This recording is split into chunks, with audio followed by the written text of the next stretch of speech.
Olá, eu cumprimento a todos com a graça e com a paz do nosso Senhor Jesus Cristo.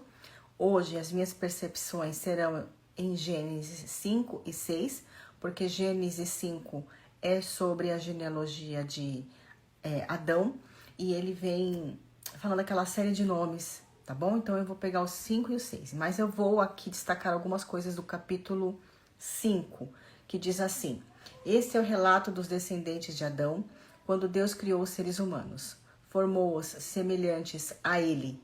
Criou-os homem e mulher. Quando foram criados, Deus os abençoou e os chamou de humanidade. Então aqui nós vemos que Adão e Eva representavam a humanidade. E aqui nós vemos mais uma vez o porquê que o pecado adâmico atinge a todos nós. Quando nascemos, enfim.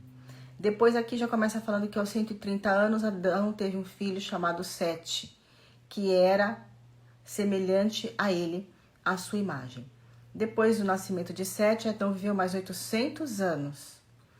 E assim, termina dizendo que ele teve filhos e filhas, e Adão viveu 930 anos e morreu. Gente, imagina uma pessoa viver quase 1000 anos, né? Hoje a gente vê, né, os nossos idosos chegando até 100 anos, né? Eu tenho a avó do meu marido, fez 99 anos agora, e chegar a 99 anos já é muito, considerando, né, a vida que nós temos hoje, moderna, considerando também que Deus abreviou, né, o nosso tempo de vida por causa da nossa perversidade, mas é muito tempo.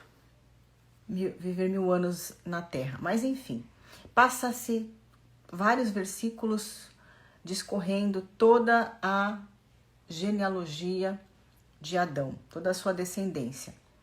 E no final, vem discorrendo e termina assim: depois que completou 500 anos, Noé gerou 3 filhos, Sem, Cã e Jafé, né? Porque aqui nós vamos voltar um pouquinho e vamos ver que dentro dessa genealogia nós temos aqui, obviamente, Noé é descendente dessa genealogia aqui de Adão, certo? E quem gerou Noé foi Lameque, aos 182 anos.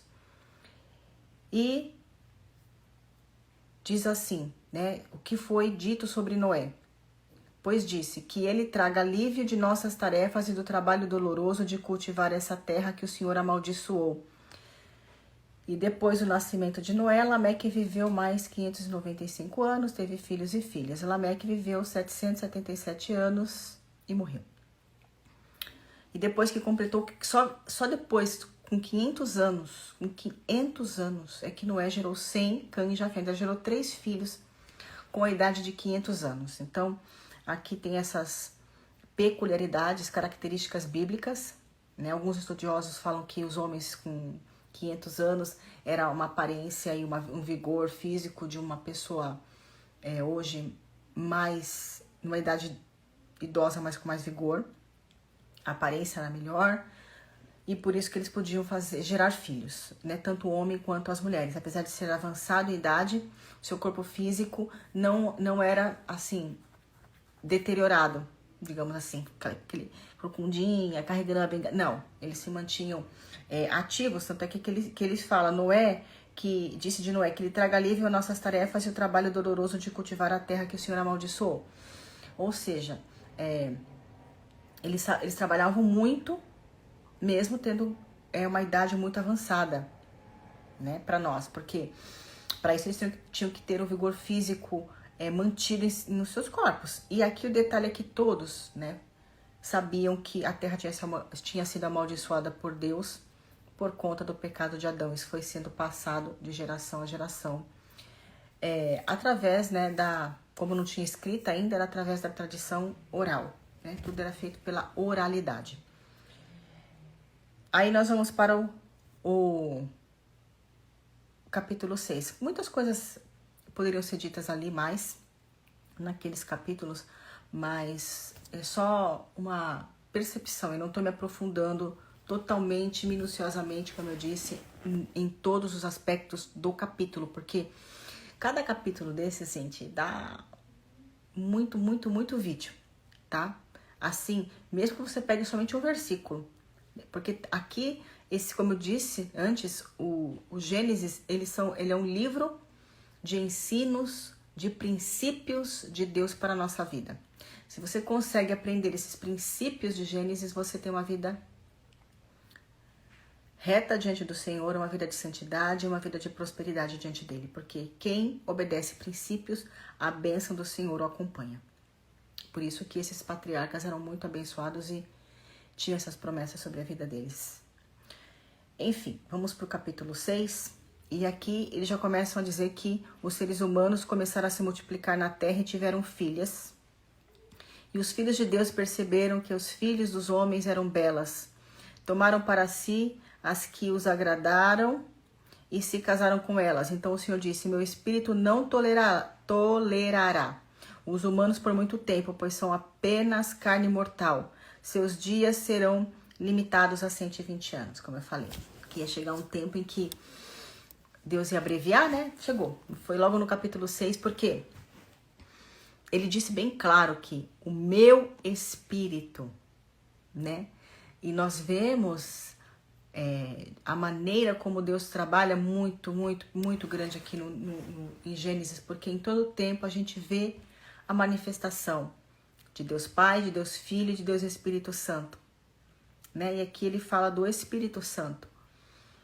E o Espírito Santo não tolera nenhum tipo de atitude, de sentimentos, ou de fala, ou de pensamentos que sejam contrários às estruturas do reino de Deus. Ele é santo, totalmente santo, ele é a santidade.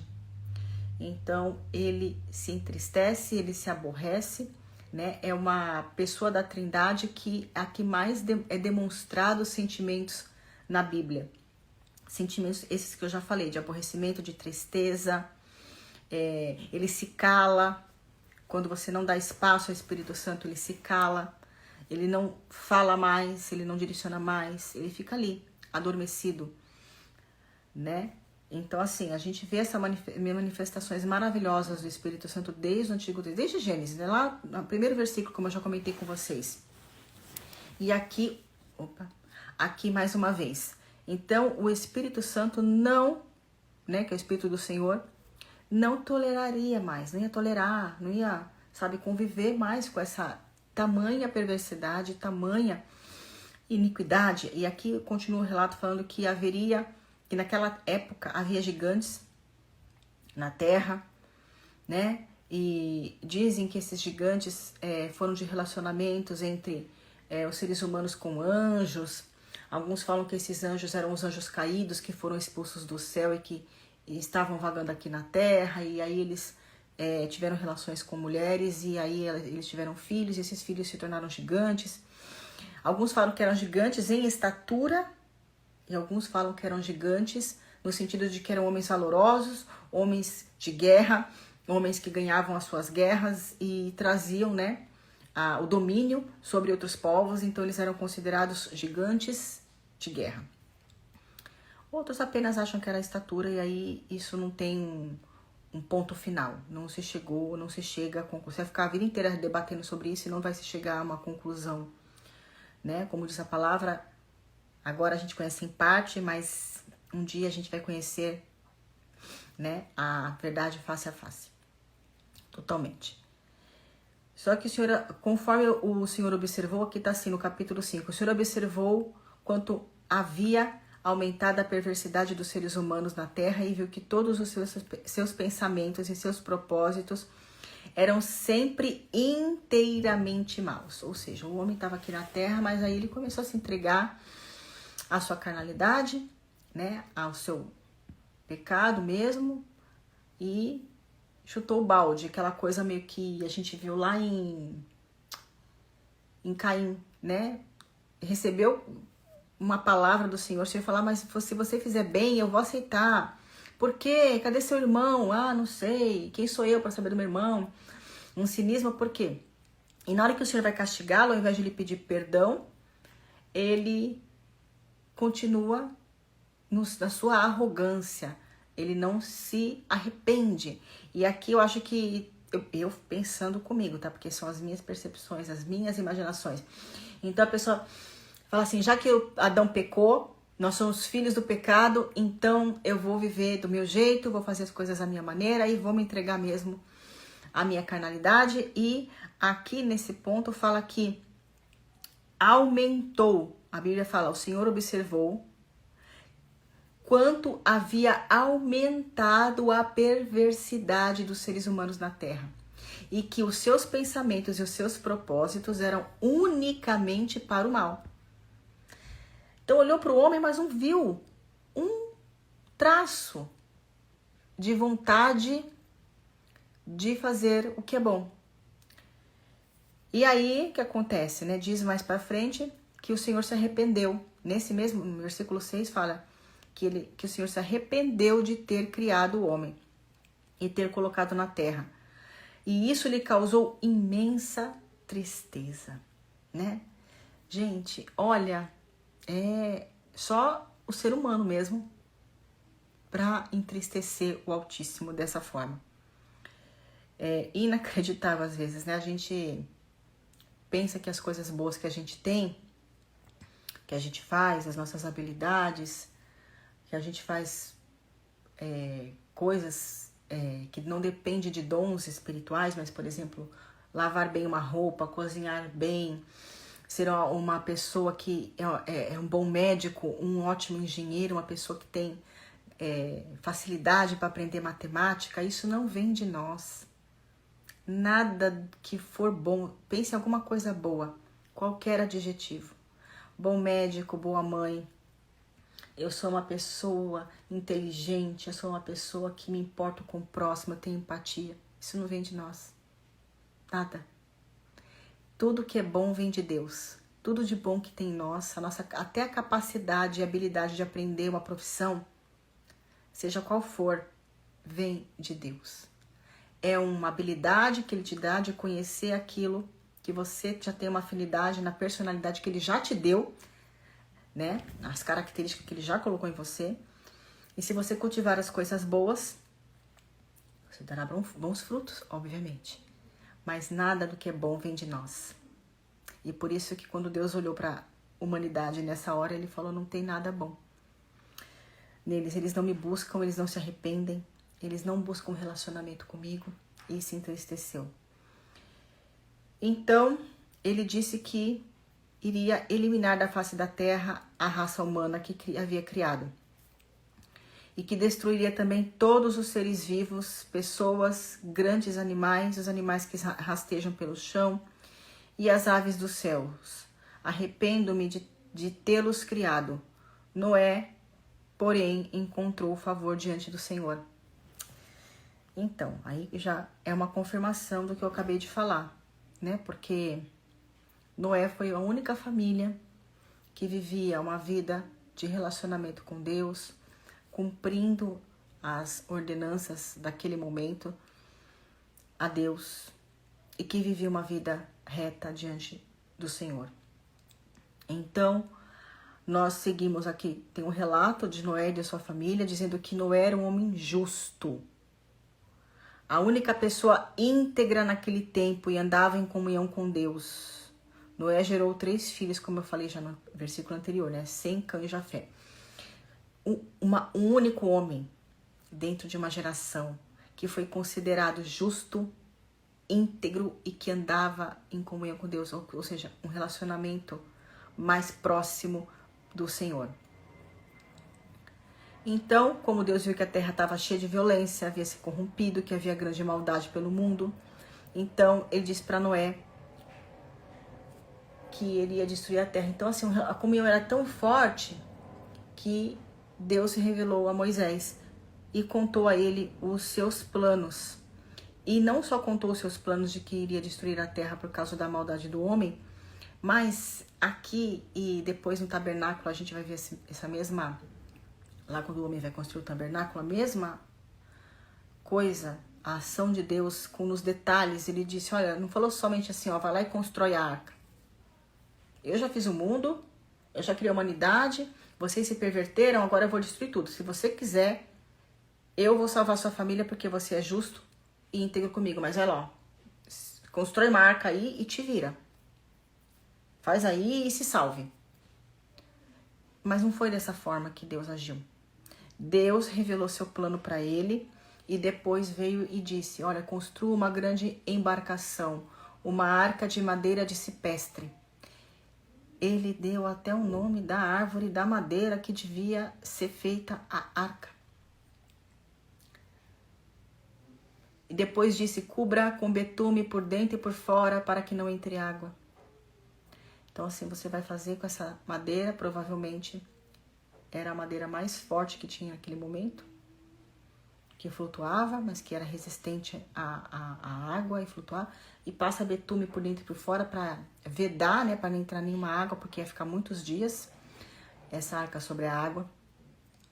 E divida toda a parte interna em pisos e compartimentos. A arca deve ter 135 metros de comprimento, 22 metros e meio de largura e 13 metros e meio de altura. E aqui ele vai dando para ele medidas exatas, gente, 22 centímetros e meio, 13 centímetros e meio, 135 metros de comprimento. Você vê, deixa uma abertura de 45 centímetros debaixo do teto, ao redor de toda a arca. Então, você vê, tinha que ter 3 pisos na parte interna. Na parte interna tinha 3 pisos, inferior, médio e superior. Riquezas de detalhes. E disse mais no versículo 17, preste atenção. Em breve cobrirei a terra com um dilúvio que destruirá todos os seres vivos que respiram, tudo que há na terra morrerá. Com você, porém, firmarei minha aliança. Portanto, entre na arca com sua mulher, seus filhos e as mulheres deles.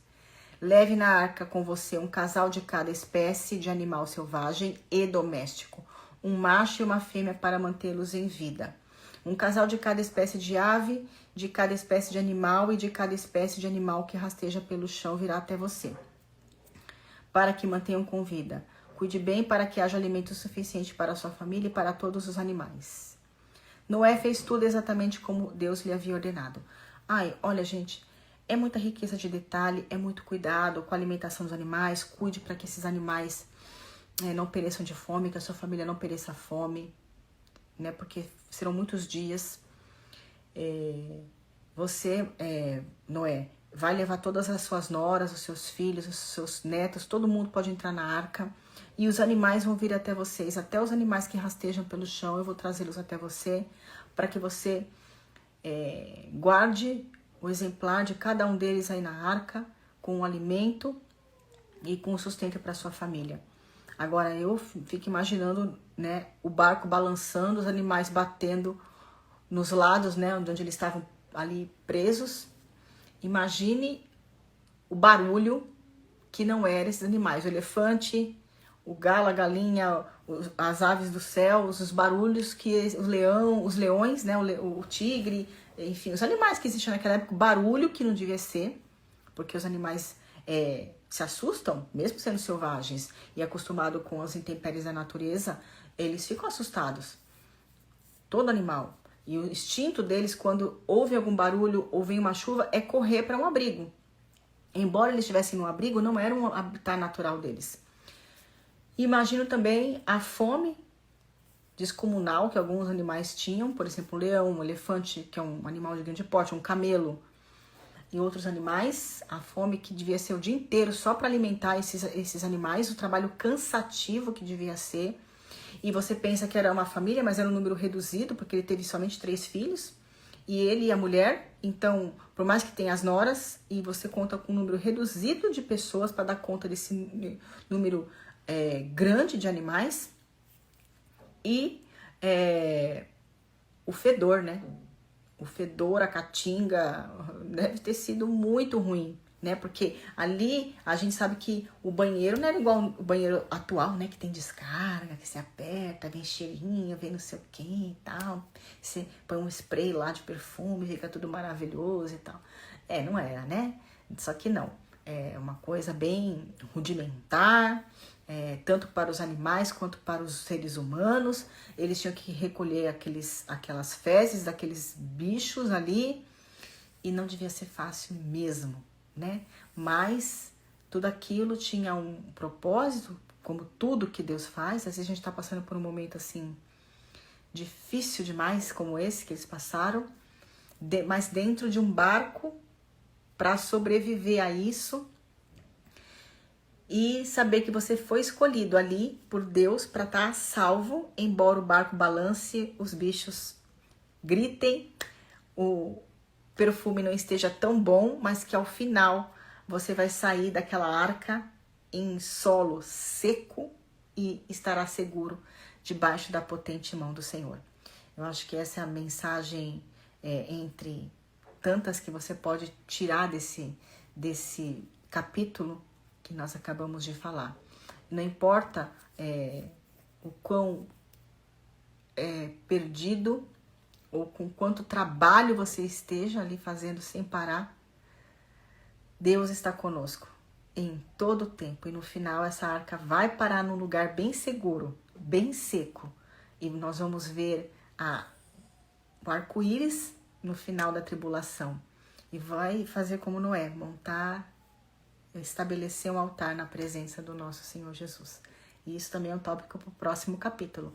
Obrigada por ter ficado até aqui. Que o Senhor te abençoe e te guarde todos os dias e uma ótima semana para você.